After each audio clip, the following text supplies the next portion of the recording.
Selamat pagi, terima kasih sudah datang hari ini. Perkenalkan nama saya, Ibu Nafia Nur Ajiza. Saya adalah konselor kamu yang akan mendampingi dalam sesi konseling pada hari ini. Sebelumnya, silahkan kamu untuk mencari posisi ternyaman kamu. Pokoknya senyaman mungkin. Selamat pagi, Kak. Terima kasih sudah memberikan saya sesi konseling ini untuk saya. Sebelum kita mulai, saya ingin memastikan bahwa kamu merasa cukup nyaman berada di sesi konseling ini. Jika tidak ada yang nyaman atau membuat Anda tidak nyaman, silahkan sampaikan kapan saja. Sejauh ini saya merasa cukup nyaman ya, Kak. Ya. Baik, sebagai sesi awal, saya ingin menjelaskan terlebih dahulu sedikit tentang sesi konseling pada hari ini yang akan kita lakukan atau kita laksanakan. Percakapan ini bersifat rahasia dan hanya kamu, saya yang tahu. Dan ini digunakan untuk kepentingan konseling. Sesi ini juga hanya berlangsung sekitar 45 menit. Tugas saya adalah mendampingi kamu memahami masalah dan membantu menemukan cara mengelolanya atau solusinya. Bukan untuk menilai atau menyalahkan bahkan menghakimi. Apakah Anda memahami dan menyetujuinya? Iya, Kak. Saya sangat memahami dan menyetujui sesi konseling ini. Terima kasih. Supaya saya bisa mengenal Anda lebih dalam dan lebih dekat lagi, bolehkah kamu memperkenalkan diri secara singkat?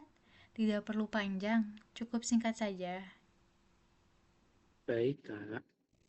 Nama saya Ardian. Usia saya saat ini 27 tahun.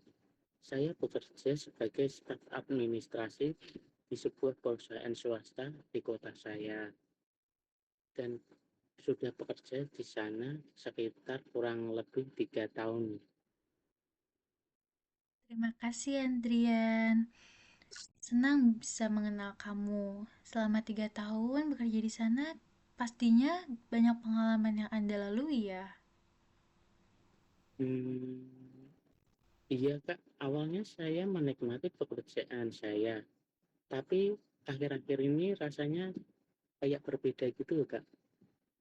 Baik, sekarang saya ingin memberi ruang kepada kamu untuk bercerita lebih jauh dan lebih dalam lagi. Apa yang membuat kamu memutuskan untuk datang ke sesi konseling pada hari ini?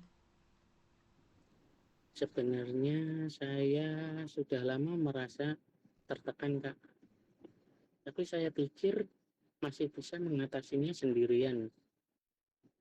Tapi akhir-akhir ini tekanan itu makin berat Kak, terutama di tempat kerja.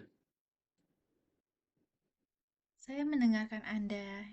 Tekanan seperti apa yang paling sering sekali Kak Ardian rasakan? Beban kerja saya bertambah Kak, target semakin tinggi juga, dan atasan saya sering menegur saya dengan nada keras bahkan di depan rekan kerja saya.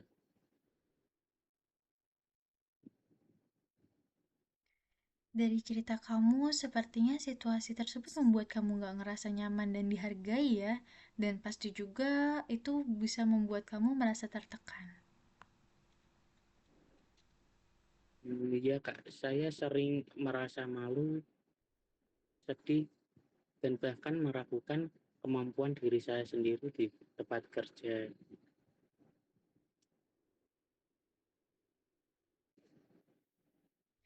Jadi selama tekanan kerja, muncul juga perasaan tidak percaya diri ya, dan keraguan juga terhadap kemampuan diri.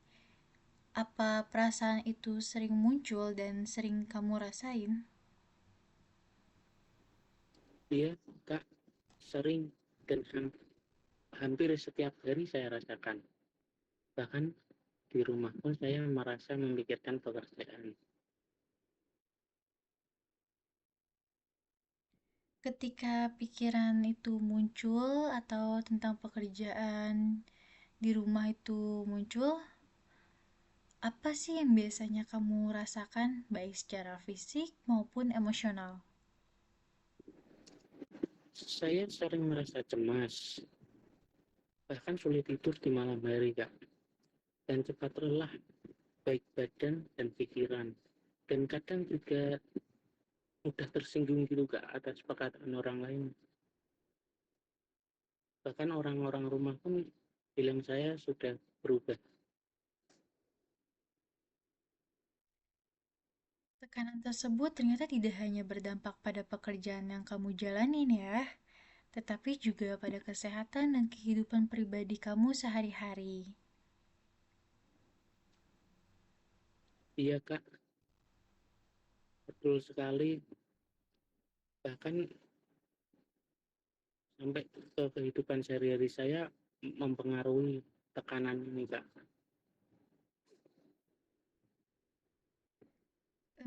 Ketika atasan kamu menegur kamu, pikiran apa sih yang paling sering dimuncul di pikiran kamu? Saya langsung berpikir bahwa saya tidak kompeten di dalam pekerjaan itu, Kak. Dan selalu melakukan kesalahan-kesalahan setiap harinya.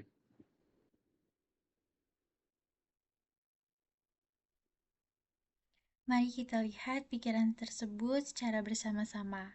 Apakah kamu punya bukti yang menunjukkan bahwa kamu tidak selalu kompeten? Kalau dipikir-pikir sejak awal kerja di sini ya, Kak, ya, tidak selalu sih. Saya bahkan sering menyelesaikan tugas-tugas dengan baik dan tepat waktu juga. Bahkan sampai melebihi target juga ya, Kak, ya. Bahkan pernah mendapatkan pujian rekan kerja saya juga.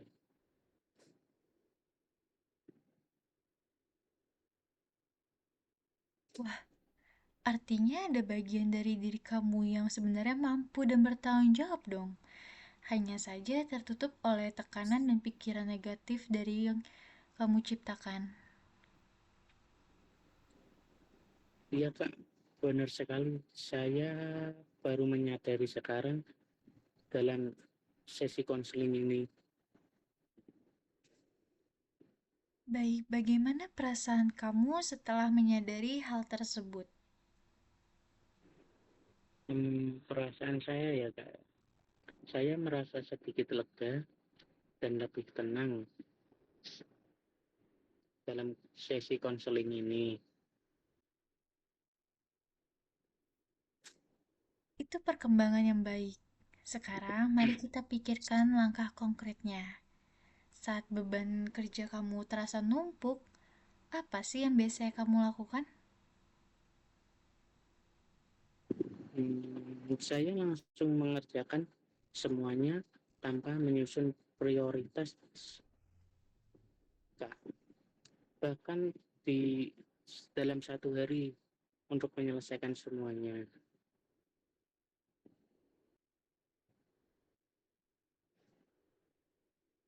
Oke, bagaimana jika kita mulai sekarang? Kamu mencoba untuk nyusun daftar prioritas mana dari tugas kerjaan kamu supaya pekerjaan kamu itu terasa lebih teratur dan kamu juga lebih merasa untuk bisa memanage waktu. Saya ingin mencoba itu, Kak, sebenarnya, Kak.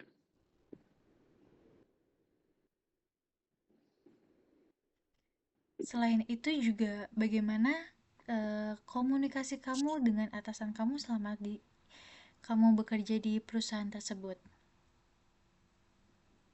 Hmm, Komunikasi dengan atasan ya, Kak, ya. Saya cenderung lebih diam karena takut memperkeruh keadaan dan takut apa kayak kesalahan-kesalahan yang lalu diungkit lagi.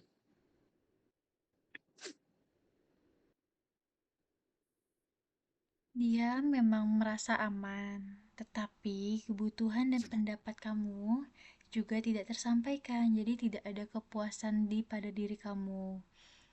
Kita juga bisa melatih komunikasi asertif secara bertahap. Iya, Kak. Saya ingin belajar melatih komunikasi asertif itu. Sebelumnya saya banyak-banyak berterima kasih kepada kamu atas keterbukaan yang kamu sampaikan. Hari ini kita cukup banyak membahas tentang tekanan kerja yang sedang kamu alami. Dan dampaknya itu terjadi kepada diri kamu sendiri. Pola pikir yang muncul, negatif, dan beberapa juga langkah awal untuk mengelolanya. Dari sesi konseling kita, bagaimana perasaan kamu sekarang dibandingkan dengan awal kamu datang sebelum melakukan sesi konseling? Perasaan saya ya, Kak ya. Untuk sekarang ya, saya merasa jauh lebih lega, lebih tenang juga, dan punya arah ke depannya, Kak.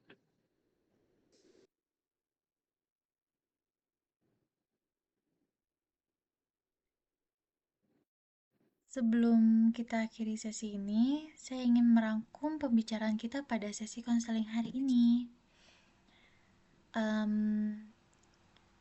Anda datang dengan perasaan tertekan ya, akibat beban kerja yang sedang kamu alami dan stres juga, dan sikap-sikap dari atasan yang sering mencaci maki kamu atau di depan teman-teman sejawat teman-teman kerja kamu, dan banyak juga kamu merasa bahwa kamu itu tidak kompeten ya. Kita juga melihat bahwa tekanan itu muncul dari pikiran negatif yang sedang kamu ciptakan, sehingga itu menumbuhkan diri kamu menjadi pribadi yang kurang percaya diri atau kurang pede. Dan itu juga bikin kamu merasa bahwa diri kamu ini tidak dihargai di tempat kerja, mau baik di tempat kerja ataupun di keluarga. Dan hal tersebut ternyata cukup membuat kamu berubah ya. Bahkan sampai-sampai keluarga kamu pun berkata bahwa kamu cukup berubah. Namun, eh, kamu juga menyadari bahwa diri kamu itu memiliki kemampuan dan pencapaian yang cukup kompeten, yang cukup harus bisa diapresiasi. Kedepannya mungkin kita juga akan mengatur prioritas melalui komunikasi asertif, dan kita juga ingin kamu supaya bisa memprioritaskan mana pekerjaan atau tugas pekerjaan yang lebih harus didului atau diprioritaskan. Dan saya juga ingin kamu bisa melatih komunikasi asertif kamu. Apakah rangkuman ini sesuai dengan kondisi dan sesi konseling kita tadi? Iya, Kak. Sangat sesuai dari awal sesi konseling sampai saat ini. Apa apa yang disampaikan kakaknya sangat sesuai kok. Baik, terima kasih atas keterbukaan kamu dan kepercayaan kamu terhadap saya untuk menjadi konselor kamu pada sesi konseling pada hari ini. Andrian, kamu cukup menunjukkan keberanian dan komitmen untuk berubah. Supaya apa? Supaya kamu bisa lebih percaya diri, tidak stres terhadap pekerjaan, dan kamu bisa meningkatkan diri kamu lagi. Supaya kamu tidak direndahkan atau kamu tidak merasa bahwa kamu tidak dihargai. Dan kamu juga harus bisa merubah perlahan pikiran yang ada di pikiran kamu yang negatif supaya kamu bisa lebih baik lagi dari sebelum-sebelumnya. Maka dari itu, mari kita sama-sama untuk berubah dan jangan pernah takut untuk yang namanya berubah. Karena ketika kita ingin menjadi lebih baik lagi, kita harus berani untuk melakukan suatu perubahan tersebut.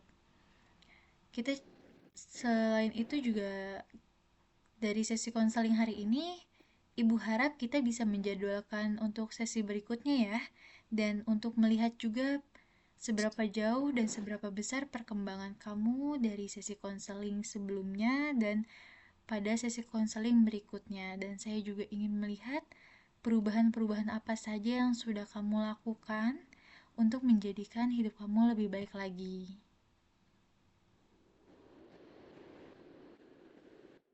Terima kasih Kak, terima kasih banyak Kak.